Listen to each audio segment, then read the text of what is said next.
Hi friends, educational updates पर आपका welcome है, खैर मकदम है।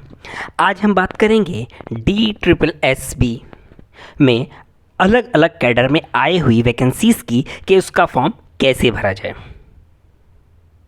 DSSB इंडिया में बेस्ट बोर्ड माना जाता है, जहां पर आम तौर पर किसी भी कैंडिडेट की एलिजिबिलिटी कैटेगरी जो रहती है, एलिजिबिलिटी क्राइटेरिया जो रहता है, वो 1-2 मैक्सिमम 3 एडवर्टाइजमेंट तक रहता है।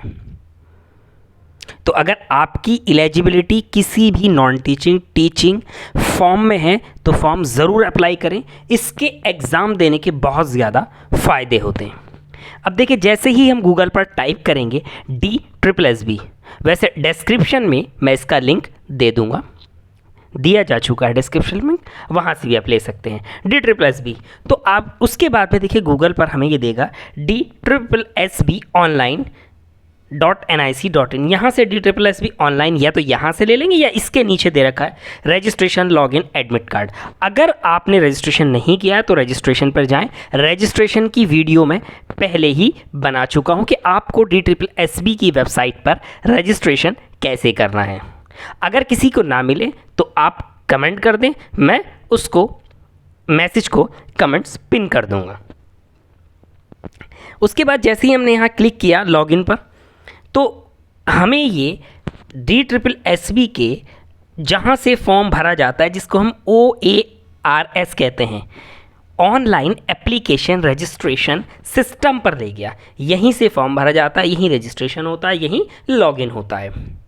अगर आपका रजिस्ट्रेशन है तो आप लॉगिन करेंगे, वरना तो क्लिक फॉर न्यू रजिस्ट्रेशन करेंगे। देखिए, अगर आपको वैकेंसीज़ देखनी है तो यहाँ करंट वैकेंसीज़ चेक कर सकते हैं। कौन कौन सी वैकेंसीज़ हैं इस पर मैं पहले ही वीडियो बना चुका हूँ।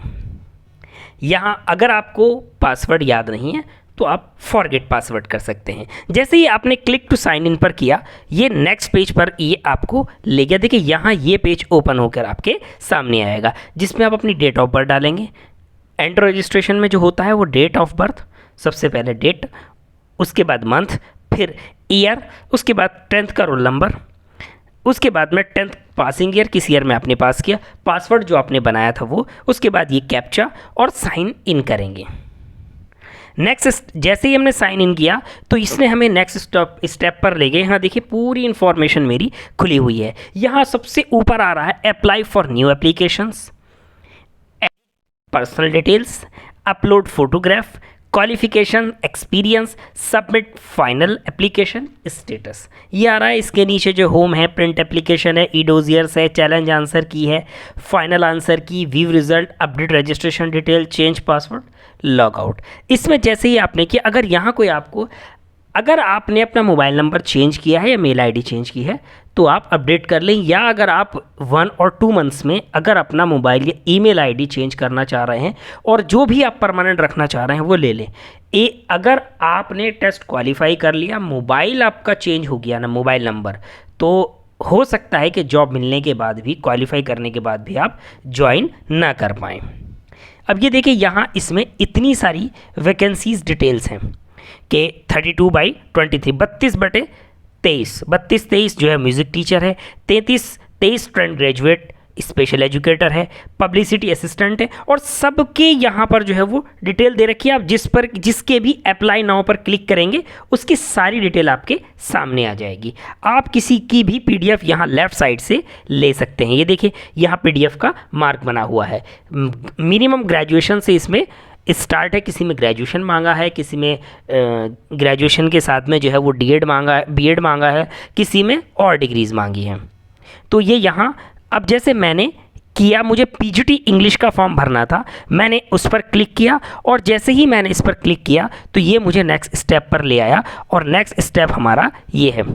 यहाँ इसने मेरी डिटेल बताई मुझे, और यहाँ ऊपर लिख दिया PGT English male, post code 68/23, 68/23 है इसका, 2023 का ये एडवर्टाइजमेंट है। सीरियल नंबर में 68 है, 68। यहाँ इसने name, father name, mother name, gender, marital status, date of birth, mobile number, email ID, और यहाँ जो इसने उससे एड्रेस फिल करने के लिए कहा, मैंने एड्रेस फिल कर दिया। एड्रेस फिल करने के बाद ये मुझे नेक्स्ट स्टेप पर ले गया। यहाँ इसने मेरी कैटेगरी पूछी है, मैंने नेक्स्ट स्लाइड में इसकी वो दी है। और उसके बाद में अगर कोई कहीं और जॉब कर रहा है तो उसके लिए अगर दिल्ली में जॉब है, एमसीडी में, डीओई में या एनडीएमसी में, तो departmental candidate 3 years continuous service लेगा। अगर कोई गवर्नमेंट सर्वेंट है सेंट्रल गवर्नमेंट में, एनवी, केवी, सैनिक स्कूल या जैसे कि मौलाना आज़ाद है, बीएचयू है या उसके अलावा अलीगढ़ है, तो वो सेकंड वाला ऑप्शन गवर्नमेंट सर्वेंट का देखेंगे। उसके बाद ये डिक्लेरेशन पर क्लिक करेंगे। देखिए यहाँ डिक्लेरेशन को आप पढ़ो या ना पढ़ो इसका कोई फ़ायदा मेरी नज़र में नहीं होता, क्योंकि डिक्लेरेशन को आप रिजेक्ट नहीं कर सकते हैं, इसको आपको एक्सेप्ट करना ही पड़ेगा। देखिए ये कास्ट आपकी जो कैटेगरी है वो आ गई है। अनरिजर्व्ड यानी कि यूआर, इसको हम अनरिजर्व्ड भी कहते हैं, जर्नल भी कहते हैं, ओपन भी कहते हैं। URGEOC इसके 3 शॉर्ट फॉर्म है। ओबीसी सिर्फ दिल्ली का माना जाता है, वो भी उन लोगों का जिनके पास में 1993 का प्रूफ है और जिनके घर में किसी का ओबीसी बना हुआ है। SC all over India accept होता है, ST all over India accept होता है, EWS all over India accept होता है। अब देखिए उसके बाद यहाँ पर सबसे बड़ी बात आ रही है कि इसने डिटेल दे दी है। यहाँ इसने फ़ोटो मांगा और आप देख सकते हैं कि कितना बड़ा फ़ोटो मांगा है। फ़ोटो आप जब खिंचवाएं तो पोस्ट कार्ड साइज़ फ़ोटो खिंचवाएं और फोटोग्राफर से उसकी सॉफ्ट कॉपी ले लें। आप प्रिंट निकलवाएंगे फ़ोटो का, मोबाइल से फ़ोटो खींचेंगे, वो अच्छा नहीं आता, कभी कभी फॉर्म भी कुछ सरकमस्टांस में रिजेक्ट हो जाता है। इससे बेहतर ये है कि जितना पेमेंट वो ले रहा है उसको दें, सॉफ्ट कॉपी ले लें और उसी को जो है वो एडिट करें, क्रॉप करें और फॉर्म में अपलोड करें। किसी से नहीं हो रहा है तो उसको हेल्प की जा सकती है, चाहे फ़ोटो एडिट करने में हो, फॉर्म में कोई डिटेल फिल ना हो रही हो, साइन एडिट करने में हो, थंब इम्प्रेशन एडिट करने में हो, या कोई भी चीज़ और ना समझ में आए तो मोबाइल से, कॉल से, व्हाट्सएप से, मैसेज से, ईमेल से भी मदद ली जा सकती है। अब यहाँ फ़ोटो लिया जाएगा। फ़ोटो के बाद जो है वो साइन है, साइन के बाद में लेफ़्ट थंब है, बायां, उसके बाद में राइट थंब, दोनों कंपलसरी हैं। कितनी डायमेंशन है ये सामने लिख दिया गया है।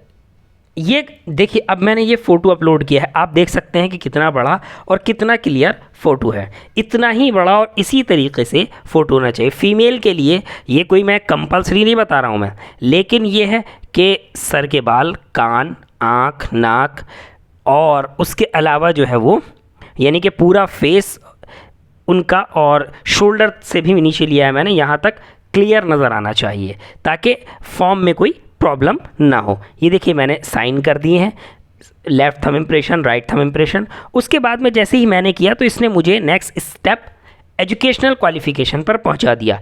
पीजीटी में 3 क्वालिफ़िकेशन ने बताई हैं, एमए बीएड हो या 12th जिसे हम इंटर कहते हैं, ग्रेजुएशन और एमए तीनों में फर्स्ट डिवीज़न हो 60% से ज़्यादा।